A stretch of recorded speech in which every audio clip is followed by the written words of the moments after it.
لیکن ان کی یہی ایک خواہش ہے ان اراکین کی، جن میں سے کچھ تعداد تو مسلم لیگ نون سے ہی پی ٹی آئی میں گئے تھے یا وہ آزاد منتخب ہوئے تھے، تو وہ اپنے سیاسی مستقبل کا تخمینہ لگا رہے ہیں اور وہ سمجھ رہے ہیں کہ یہ جو پی ٹی آئی قسم کی جو کنگز پارٹیاں ہیں، چاہے وہ کاف لیگ تھی، آج پی ٹی آئی ہے، یا 60 کی دہائی میں ایوب خان صاحب کی کنونشن لیگ تھی اور مختلف لیگیں جو بنی ہیں، کہ ان پارٹیوں کو کبھی دوام حاصل نہیں رہا جو مقتدرہ کی حمایت سے بنی تھی۔ جی ٹھیک، بہت شکریہ خرم دستگیر صاحب، آپ کے وقت کا ایک بریک لیتے ہیں اور بریک کے بعد جب واپس آئیں گے تو آپ کو بتائیں گے وزیر اعلیٰ ہاؤس کوئٹہ میں کیا چل رہا ہے۔ ہمارے ساتھ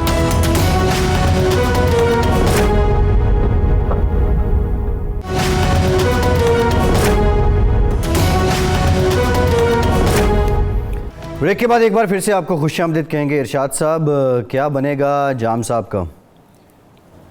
لگتا یوں ہے کہ جی کا جانا ٹھہر گیا ہے، صبح گیا کہ شام گیا۔ جام صاحب بھی بلوچ ہیں اور جو مقابلے میں لوگ ہیں وہ بلوچ اور پٹھان ہیں۔ 15 دن ملے تھے کہ اپنے معاملات جام صاحب ٹھیک کریں، لیکن 2-3 دن گزر گئے، 3 دن گزر گئے ہیں۔ ابھی تک جو کوئٹہ سے اطلاعات آ رہی ہیں، جام صاحب ان لوگوں سے جو ایک روایت ہے وہاں کی قبائلی کہ جی منانے کے لیے ایک ناراض آدمی دوسرے ناراض آدمی کے پاس چلا جاتا ہے، اور وہ قتل کا معاملہ بھی ہو تو جب ایک آدمی آ جائے تو پھر وہ معاف کر دیا جاتا ہے، اس کو مان لیا جاتا ہے، میڑ کو یا آنے کو۔ ایک تو میڑ ہوتی ہے باقاعدہ وہ لے کے ایک خاص انداز ہے، لیکن دوسرا اگر وہ چلا بھی جائے اور کہے کہ یار سوری، گھر آنا ہی جو ہے وہ غلطی کا اعتراف تصور کیا جاتا ہے۔ لیکن ابھی تک جو 3 دن کی میری اطلاعات ہیں وہ یہ ہیں کہ جام صاحب کہتے ہیں کہ یہ سارے بلیک میلر ہیں اور یہ پیسے لینا چاہتے ہیں، فنڈز لینا چاہتے ہیں۔ میں ایک صوبے کے اندر ایک دیانتدارانہ سسٹم لانے کی کوشش کر رہا ہوں۔ یہ جو ترقیاتی فنڈز تھے یہ لوگ ذاتی مقاصد کے لیے استعمال کرتے تھے، ذاتی طور پر استعمال ہوتے پیسہ بناتے تھے۔ میں چاہتا ہوں کہ یہ عوام کی فلاح و بہبود کے لیے خرچ ہو، تو میں ان میں سے کسی کے پاس جانے کے لیے تیار ہوں۔ ابھی تک کی اطلاع یہ ہیں، کل کو چلے جائیں تو یہ اور بات ہے۔ تو اگر یہ صورتحال رہی تو پھر ظاہر بات ہے جو ناراض گروپ، پہلے یہ ہوتا تھا کہ یہ مقامی طور پر معاملات حل ہو جایا کرتے تھے۔ اس دفعہ یہ ہوا کہ یہ معاملات اسلام آباد تک پہنچے، پہلے چیئرمین سینٹ وہاں پہنچے، انہوں نے کوشش کی، پھر بھی بات نہیں بنی، پھر کچھ اور لوگ وہاں پہنچے اور پھر جا کے 15 دن کی مہلت ملی۔ رکاوٹ کیا ہے؟ رکاوٹ یہی ہے، ایک تو جو نواب صاحب ہیں جناب جام کمال صاحب، ان سے شکایات ہیں لوگوں کو ذاتی نوعیت کی۔ یہ صرف فنڈز کا ایشو نہیں ہے، سیاسی نہیں ہے، طرز عمل کا ایشو بھی ہے، رویے کا ایشو بھی ہے۔ وہ لوگ یہ کہتے ہیں کہ جام صاحب جو ہیں اپنے ایم پی ایز تو درکنار اپنے وزراء کو بھی لفٹ نہیں کراتے، کئی دن تک ملاقات نہیں ہو پاتی، اگر ملاقات ہوتی ہے تو بات نہیں سن، یہ شکوے شکایات۔ ارشاد صاحب، یہ ذرا جام کمال صاحب نے ہمیں جوائن کر لیا ہے، انہی سے جانتے ہیں۔ جام صاحب پہلے تو بہت شکریہ آپ کے وقت کا۔ جام صاحب یہ بتائیے، جو شکوے تھے آپ کے ناراض دوستوں کو، کیا وہ دور ہو گئے ہیں؟ دیکھیں جی، تھینک یو فار کالنگ، اور یہ اس حوالے سے سب سے پہلی چیز یہ کہ یہ پچھلے 3 سال کے مرحلے میں آپ نے دیکھا ہوگا یہ اپس اینڈ ڈاؤن سیاسی ہر حوالے سے ہر پارٹی میں، بلوچستان میں خاص کر یہ تو ہمیشہ آئے گئے ہیں۔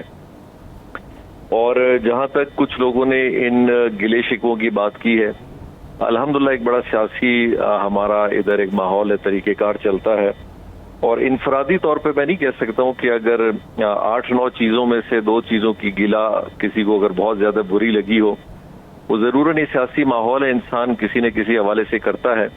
لیکن ایک جو تاثر ہے کہ ہمارے یہاں ایک چیز ہے کہ ملاقاتوں کا سلسلہ، سیاسی ماحول کا، یہ ساری چیزیں ہیں، اس کو کسی حد تک میں ضرور اس بات سے کور کرنا چاہوں گا کہ شاید بلوچستان کے ہر اضلاع کا دورہ ہو، بلوچستان کے ممبران کے ساتھ تعلق ہو، ہمارے بلوچستان کے حلقوں کے فنڈ ہو، ترقیاتی کام ہو، ہر چیز کے حوالے سے اگر بلوچستان کا ایک جائزہ لیا جائے تو میرے خیال انپریسیڈنٹڈ کانسٹیٹیوئنسیز میں کام، مرائل، سیاسی ہر لحاظ سے ہو ہیں۔ لیکن 1-2 ایسے لوگ ڈیفینیٹلی ہو سکتے ہیں جن کی شکایات کچھ مجھ سے ہوں، لیکن مجھ سے زیادہ کچھ اور لوگوں سے ہوں جو ان کے اپنے کولیگز ہوں، جو ان کے پارٹی کے دوسرے منسٹرز ہوں یا ممبرز ہوں. اب اس لحاظ میں وہ کبھی کبھی رنجشیں اتنی زیادہ بھی ہو جاتی ہیں کہ وہ اختلافات آپس میں بھی کبھی کبھی بڑھ جاتے ہیں. اور میرے لیے دیکھیں پارلیمان میں ہونا، پارلیمانی لیڈر کے حوالے سے، پھر ایک چیف منسٹر کے حوالے سے، میں ایز اے چیف منسٹر سارے ممبر، سارے کولیشن سب کو اپنے ساتھ لے کے آگے چلتا ہوں. انفرادی طور پہ کوئی میں فیصلے ایسے نہیں کرتا. اس کے اندر سچویشن جب فرکشنز میں آ جاتی ہیں، جیسے ہمارے ایک دوست تھے، انہوں نے کہا جی ہمیں کولیشن کے ایک منسٹر کے ساتھ بہت اعتراض ہے، تو اب اس کا علاج تو یہ تو نہیں ہے کہ وہ اپنی ناراضگی مجھ سے شو کریں. یہ ہم ہمیشہ مفاہمت کی سیاست کو بٹھا کے ایک دوسرے کے ساتھ بات کرتے ہیں. کیبنٹ میں ہمارے بڑے آرگومنٹس ہوتے ہیں، وہاں کولیشن کے ہماری پارٹی کے لوگ بھی آپس میں ایک دوسرے کے ساتھ لڑتے ہیں جی. لیکن یہ سلسلہ میرے خیال اس کو اپوزیشن نے کیش کرنے کی کوشش بڑی کی، اور انہوں نے عدم اعتماد کی، دیکھیں تحریک اصل میں تو اپوزیشن نے پیش کی ہے جی. یہ ہمارے کسی اور نے تو پیش نہیں کیا ہے. اب اس سچویشن کو کیش کرنے کے لیے بہت سارے لوگوں نے کوشش کی کہ یہ اختلافات کو اور بڑھایا جائے اور ان کے اندر آپس کے لڑائی کو اور ان کے آپس کے اختلافات کو ہم زیادہ کیش ان کر سکیں. لیکن میں بہت پر امید ہوں الحمدللہ. ہمارے کولیشن کے جتنے بھی پارٹنرز ہیں ہمارے ساتھ، جس میں عوامی نیشنل پارٹی ہے، پاکستان تحریک انصاف ہے، JWP ہے، ہزارہ ڈیموکریٹک ہے، یہ سب ہم اس کولیشن کا حصہ ہیں. آج بھی ہم میٹنگ جام صاحب آپ کے ساتھیوں کو جو دو بڑے اعتراضات ہیں، نمبر 1 تو یہ ہے کہ آپ میل ملاپ میں تھوڑا سا اعتراض برتتے ہیں، ملتے نہیں ہیں، کئی دن تک انتظار کرنا پڑتا ہے. دوسرا فنڈز کی جو تقسیم ہوتی ہے ترقیاتی فنڈز کی، اس میں کوئی ایکویلٹی اور انصاف نہیں ہوتا، پسند کے لوگوں کو زیادہ مل جاتے ہیں اور دوسرے لوگوں کو نہیں ملتے. یہ اعتراضات دور کرنے کے لیے آپ نے کیا کیا پچھلے 3 دن میں؟ جی میں دیکھیں ایک چیز میں بڑی کلیئر کرنا چاہتا ہوں کہ جو میرے ملنے کا طریقہ کار ہے الحمدللہ 2 بجے سے 8 بجے تک رات کے، یا 7 بجے تک، یا 6 بجے تک، یہ پورا ٹائم میرے صرف پارلیمنٹیرینز کے ساتھ گزرتا ہے اور کسی کے ساتھ نہیں گزرتا. اور اگر کچھ شکایات اس حوالے سے ہیں کہ جی میل ملاپ نہیں ہے، تو میرے خیال 4 سے 6 گھنٹے ہر دن اگر ایک چیف منسٹر اپنے پارلیمنٹیرینز کے ساتھ گزارتا ہے تو ایک ایگزیکٹو کے لیے بہت بڑا ٹائم ہے. انفرادی طور پہ یہ کبھی ہو سکتا ہے ضرور کہ کسی شخص نے شکایت کی ہو کہ جی مجھے زیادہ ٹائم لگا ہو، لیکن الحمدللہ میرے پاس ان ساری چیزوں کا ریکارڈ ہے. ڈیلی ہم بیٹھتے ہیں 2 بجے سے 6 بجے تک، 7 بجے تک بیٹھتے ہیں. ملاقاتیں میں ان سے صرف ان کے ساتھ کرتا ہوں، اور 2 بجے سے لے کے 10 بجے، 10:30 بجے سے لے کے میں تقریباً 2 بجے تک صرف آفیشیل کام میں میٹنگز ہیں. ان کے اندر بھی ہمارے پارلیمنٹیرینز، کیبنٹ کے ممبرز میرے ساتھ ہوتے ہیں. تو یہ جو تاثر کریٹ کیا جا رہا ہے کہ ہاں اب اگر یہ کوئی کہتا ہے کہ جی آپ چیف منسٹر اپنے دروازے بالکل عام طریقے سے کھول دے اور پوری دنیا آ کے وہاں بیٹھنا شروع ہو جائے، یہ تو بڑا مناسب نہیں ہوگا، کیونکہ ایگزیکٹو نے اپنا کام بھی کرنا ہے، پارلیمنٹیرین سے ملنا ہے، میٹنگز کرنی ہے، حکومت کے حوالے سے کارکردگی کا جائزہ لینا ہے، لا اینڈ آرڈر کرنا ہے. اور دوسری بات جہاں تک فنڈ کی ایشو ہے، میں آپ کو بڑا کلیئر بتاؤں، یہ پہلی دفعہ انپریسیڈنٹڈ ہوا ہے کہ ہم نے، جب میں مخالف اپوزیشن کے حلقوں میں اگر کام دے رہا ہوں اور فنڈ دے رہا ہوں، تو یہ کیسے ممکن ہوگا کہ میں اپنے ہی کولیگز کو نہ دوں. اور 3 بجٹ ہم پاس کر چکے ہیں. اگر ایسی صورتحال ہوتی تو بجٹ جب میں نے ابھی پاس کیا تھا آپ نے دیکھا ہوگا، تو اس میں سب سے بڑی اگر مخالفت ہوتی تو بلوچستان عوامی پارٹی اور ہمارے کولیشن کے پارٹنر کرتے کہ جی ہم اس بجٹ کو منظور نہیں کرتے کیونکہ اس بجٹ میں انصاف نہیں ہے. لیکن اگر اس بجٹ کو انہوں نے سب نے اپروو کیا ہے، جس کا مقصد یہی ہے کہ وہ سب اس بات کا اعتراف کرتے ہیں کہ ہمیں ہماری گنجائش سے بہت زیادہ فنڈ ملا ہے.